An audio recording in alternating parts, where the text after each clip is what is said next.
Right, welcome back everybody. Let's get into the front pages of the daily papers. So here is the first one, the business day is what we've got up first. Aging taxpayer base, a fiscal risk. Yes, indeed it is.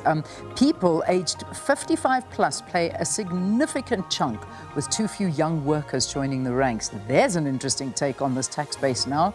Yeah, I mean, it's very scary, the amount of people, the small amount of people that carry the rest of the country with taxes. And it says data from SARS shows that about 1.7 million people assessed in the 2024-2025 financial year were above the age of 55 with a taxable income of nearly 700 billion rand.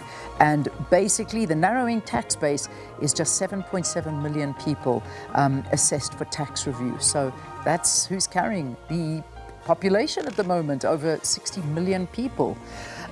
Jurists worry about state of constitutional democracy, and that's two of South Africa's leading jurists warning of the threat posed to the country's constitutional democracy by government's failure to implement the social and economic rights enshrined in the Constitution. So that under the spotlight. And then the terrible story coming out of the US. Federal agents throw a canister of tear gas on Saturday near the site where a man identified as Alex Poretti was fatally shot by federal agents trying to detain him in Minneapolis in Minnesota.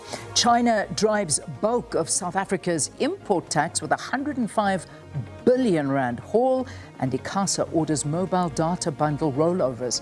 Thank you, and please, can we do that? Imagine paying for something and then it just expires. You've paid for it, it's yours, and then at the end of the month it disappears. You're not allowed to roll it over. Anyway, that's my rant for the morning. Thanks, Business Day, for highlighting that, and to ICASA, I hope you get that right. Okay, let's have a look at the Daily Dispatch this morning, and this is leading with orcas chase great white to Eastern Cape waters. Wow, there's a story for you. So that's one that's happening there, and a beautiful photograph of those brave souls doing some shark cage diving, and they showing Shark Finders Western Cape team tracking the great white sharks in Chinsa Bay, and it goes on to name them as well. So that's the one that they are following as they watch them. Biologists warn surfers to be cautious around dangerous creatures. Yeah, I agree on that one. And they're on the top of the paper. They've got a Wonkatini vies for redemption ring, and finally unpaid power bills leave state services in chaos. And let's move on to The Witness now. And The Witness this morning are having a look at pupils laid to rest as government faces pressure over learner transport safety.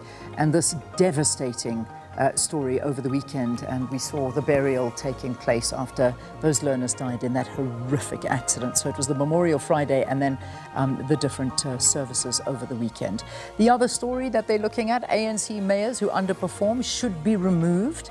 That's according to the president, who made that statement yesterday. Egret chicks rescued after trees felled in Mbali. So that's what they're leading with on the front page of The Witness. Let's get into the Cape Argus now. Community pools to reopen after public outcry. City announces pilot opening schedule. The City of Cape Town has heeded the call by civic organizations and ratepayers to reopen community pools, which are closed during weekdays and only open on weekends. The group penned an urgent letter to the city and began a petition calling for it to be reopened. So, Education Department to challenge Labour Court ruling on Newman. That's the story they look at. Potential Eskom tariff hikes loom. Spa Cape Town Ramadan and Lifestyle Expo to return. And Maitland Cemetery burns and crosses remain. So there we go. That's the Cape Argus. Let's have a look at the Sowetan now. Sowetan inside school invaded by Zamazamas. Residents call for help to reclaim an abandoned primary school seized 7 years ago by illegal miners, and then principal's office turned into a tavern, classrooms into homes and places of processing illicit gold. That's just an awful situation. Then Simpiwe Dana overcomes grief through Moya. Asbestos trial faces further delays, and Amakosi reigns supreme in Zambia. And those are the big stories on the front page of the Sowetan. Let's quickly take a look at the other newspapers now.